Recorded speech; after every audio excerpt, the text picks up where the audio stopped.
AITA for refusing to take my nephew on vacation and now my brother won't come get him? My twin brother Chris and his wife Sam went on a last-minute romantic getaway to NYC last week. They've got a 2-year-old, super cute kid, love him to death, but let's be real, he's a toddler. That means diapers, tantrums, picky eating, and random crying spells at 3 a.m. for absolutely no reason. I'm a mom of six. I told Chris when he asked me to babysit, yeah, sure, but be back before Halloween. We got that Great Wolf Lodge trip booked, remember? He said, yeah, they'd be back by the 14th. I even reminded him, you don't want to miss your own kid's birthday. He laughed and said, it's just a birthday. We'll celebrate when we're back. Nice. So they leave, and I go full anti-mode. I'm juggling drop-offs, pickups, dinner, laundry, and now a bonus toddler who thinks my house is the Hunger Games. A week goes by, and they're still gone. Their flight lands back in Florida last night. I'm thinking, okay, they'll probably come get him first thing in the morning, right? Wrong. 11 a.m. hits, I haven't heard a thing. Then Chris texts me, yo, you hungry? Want to grab lunch? Not even a thanks or hey, how's my son? I reply, kind of passive-aggressive, lunch? Thought you'd be picking up your child by now. He says, we're starving, let's talk over food, it's on us. All right, fine. I find a sitter for my other kids, drive 30 minutes to meet them, and they don't show, they ghosted. Literally just didn't show. I ordered a meal to go and left, fuming. I call Chris and lose it. I tell him how disrespectful it is, how they ditched their kid on me, how I rearranged my whole life for them, and he had the audacity to block me mid-rant. So now it's 5 p.m. Their kid is still here. It's his birthday today and they haven't even asked about him. I don't have Sam's number, and even if I did, she wouldn't do anything. She hates me ever since I didn't attend her dry baby shower during the Delta surge. I told Chris before they left, I'm not taking him to Great Wolf Lodge without you two. I don't feel safe bringing someone else's toddler to a crowded water park when I already have 6 kids of my own to watch, and apparently, that's what he's mad about. That I refuse to include his son in our Halloween plans. It's 5:08 p.m. No calls, no texts, no pickup. I'm seriously considering calling CPS if they don't come get him tonight. I've never gone that far with family, but I'm at my limit. What would you do? All right, so I waited. 6 p.m., nothing. 7 p.m., still nothing. Around 7:40 p.m., my husband, who's been quietly watching this train wreck unfold, says, they're not coming. You need to do something. And I'm like, I know, but what the hell am I supposed to do? Drop the baby on their porch? Then finally, at 8:13 p.m., I get a text from Chris. Not a call, not even a voice note. A text. We need space right now. Can you hold on to him a few more days? We'll get him soon. Thanks. Are you fucking kidding me? I showed my husband the text and he just laughed in disbelief. Then he goes, oh, we're really getting played now. I didn't respond. What was I even supposed to say? Sure, take all the space you need while I raise your kid? Nope. I called my mom. She picks up and the first thing she says is, what did Chris do now? I lay it all out for her, the vacation, the ghosting, the blocked number, the birthday, the text, all of it. She just sighs and goes, well, you did agree to babysit? Cue me losing it on my own mother. I agreed to babysit for a week, Mom, not become a part-time parent for free while they go play Instagram couple in Manhattan. She tells me to calm down, that she'll call him. So I wait. Again, 20 minutes later, she texts me back. He says he feels like you're trying to keep his son from him. What the fuck? I called her again and said, did he mention the part where he blocked me and hasn't picked his son up at all? She goes, I'm just saying, it's a mess. Let me talk to Sam. I hung up. Because let me tell you something about Sam. She hates me. Always has. Ever since Chris and I shared a birthday cake when we turned 30 and she got mad, I didn't tell her we were doing a family dinner. Like, I didn't even plan it. My mom made a damn lasagna. But ever since then, Cold War. Back to the current disaster. Now it's 10 p.m. The toddler's finally asleep after crying because no one called to wish him a happy birthday. My kids gave him a mini cupcake, which made me want to cry and scream at the same time. They shouldn't have to pick up this slack. And I'm sitting there on the couch fuming, and my husband says, call CPS. I said, I can't, it feels too nuclear. And he said, let me get this straight. Your brother abandoned his son with you, blocked you, then accused you of trying to steal him, and you still think you're the one escalating? He had a point. I drafted the CPS report page twice, but I didn't hit send. I kept thinking, this is family. But honestly, I don't even know what that means anymore. This was supposed to be a week. I told them I couldn't take him to the Halloween trip. That was the whole deal. Now I'm the villain because I won't load someone else's toddler into a car full of 6 kids to a water park that's basically one slippery lawsuit waiting to happen? Nah. I texted Chris back. Real simple. You have until noon tomorrow or I contact the state. Not kidding. He hasn't replied. So I wake up the next morning already on edge. My husband's got the baby in the high chair, feeding him those yogurt melts while our 4-year-old tries to convince me she's too sick for preschool, but still wants to go to Target. It's chaos as usual. No message from Chris, no missed call, nothing. At 11:53 a.m., 7 minutes before the deadline I gave him, I hear a car door slam. I look out the window and, oh goody, it's Chris and Sam and her mother, 3 deep. I open the door and before I can even say a word, Sam's already going off. What kind of psycho threatens CPS on her own family? Chris is behind her, arms crossed, saying nothing. Her mom's clutching her fake Louis Vuitton bag like she's about to testify in court. I say, where the hell have you been? It's your son's birthday yesterday. Did y'all just forget? Sam goes, we were exhausted. Do you have any idea what kind of stress we're under? We needed a mental break. And her mom chimes in, you know, it's not healthy for kids to be around someone so unstable. I laughed, like a real horrified laugh. You left your 2-year-old with someone you think is unstable? Chris finally speaks. You made this way bigger than it had to be. We just wanted a couple more days. I said, you blocked me. He shrugs. You were being aggressive. I swear to God, I almost lunged at him right then and there. My husband comes to the door and asks, you guys coming to get your kid or just standing out here playing victim?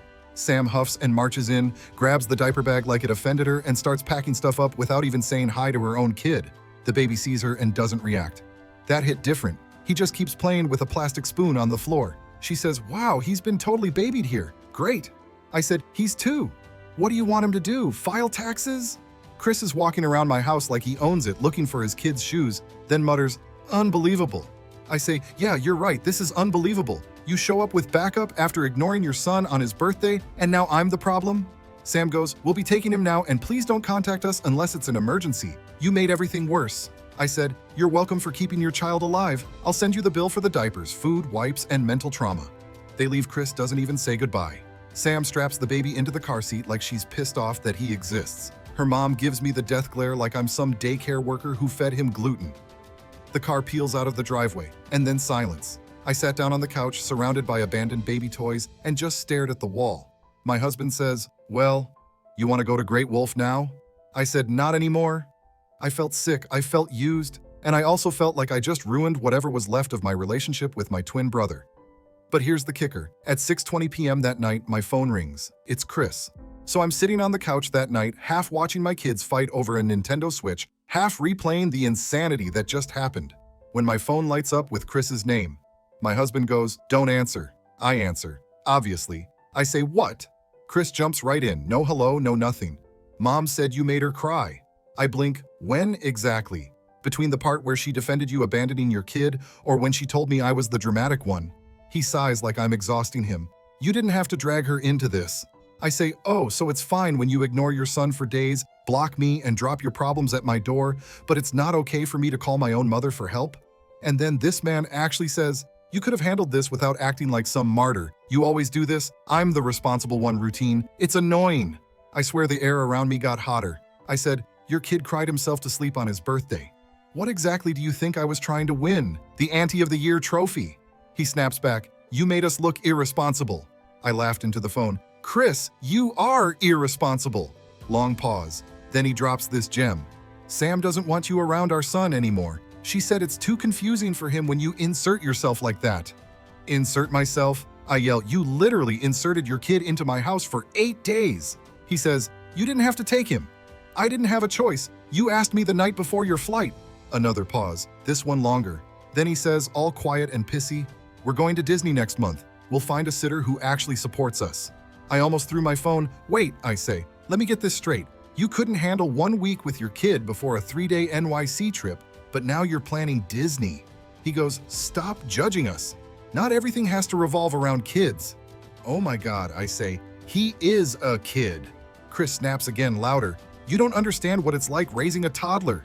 He said that to me, a mother of 6. My husband hears this, grabs the phone out of my hand and says, hey man, are you actually out of your mind? Chris goes, stay out of it. My husband says, then stop using my wife like a free nanny while talking down to her like she's stupid. In the background, I hear Sam yelling, hang up, she's not normal. I yell back, put her on the phone then. Chris sighs again and says the final line that flipped the whole damn table. You forced us into a corner. If we seem distant, that's on you. Then he hangs up, just hangs up on his own twin sister. The same one who changed his kid's blowout diaper at 2 a.m. because these two geniuses forgot to pack wipes when they dropped him off. My husband looks at me and says, "Well, I guess that's that." I thought maybe I'd cry or rant or break something, but instead I just stood up, grabbed a trash bag, and started cleaning the leftover toddler stuff off my floor. Not because I was sad, because the second he said those words, "That's on you," something clicked. I realized Chris wasn't confused, or overwhelmed, or struggling. He was just selfish, and I was done. But the next morning, oh, they took it further. So the next morning, I wake up, make coffee, and finally feel okay. Not great, not good, but just done. Like when you finally walk away from a rigged carnival game you knew was bullshit but kept playing anyway, that kind of peace. Then I check my phone, 13 notifications. Sam went full Facebook mom mode at 6 a.m. First post. Some people will pretend to be helpful just to tear down struggling parents behind their backs. Be careful who you trust with your child. Not everyone is safe. Okay, subtle. Second post. If you have family who try to insert themselves as the better parent and act like your child is their property, cut them off. Your peace matters. Third post. A shared post from some weird holistic mom page about toxic aunts and energetic boundaries. I scroll down and see her aunt, who I haven't spoken to since the baby shower drama, comment, "Proud of you for standing up for your family. Some people just want to be martyrs for clout." Then Chris likes everything and comments, "Love you, babe. We're doing our best." I want to scream. Instead, I screenshot everything. My husband says, "You gonna respond?" I say, "Nope." I pick up my phone and I post one thing. One tiny thing. Just remember, some of us were busy raising your kid while you were posting memes about it. Didn't tag them, didn't mention names. But ooh boy, it exploded. I got 7 texts from extended family in the next hour. Cousin Jess, "Girl, what happened?" My aunt, "Tell me this isn't about Chris and Sam." My little sister, "I've been waiting for someone to call them out." Then my mom calls again. "Why would you put that online?" she says. I say, "Why are they allowed to?" She says, "Because they're hurting. You're just stirring the pot." And I said, "No, Mom. They left the pot at my house, told me to watch it, then blocked my number when it started boiling over." She goes quiet. Finally, I end the call. Then Chris texts me, "No hello, just delete your post. Sam's crying." I stared at it for a good minute before replying, "Tell Sam the next time she tries to drag me on Facebook, she better spell my name right." He leaves me on read. It's been 2 weeks since all of that. No word from either of them. We went to Great Wolf Lodge, had the time of our lives. My kids still ask about their cousin, and I just say he's with his parents now, which feels like both the truth and the problem. I haven't seen my nephew since that night, and it sucks. But I finally realized something. Just because you would do anything for family doesn't mean family would do the same for you. Sometimes people use that word, family, as a leash, something they can yank on when they want help, then drop when they're done. So yeah, I watched their kid, I changed his diapers, I bought his birthday cupcake, I let him fall asleep on my chest while his parents posted filtered selfies in Times Square, and I'd probably do it again. For him. But for them, never again. Thanks for watching. If you liked the story, hit subscribe. See you in the next one.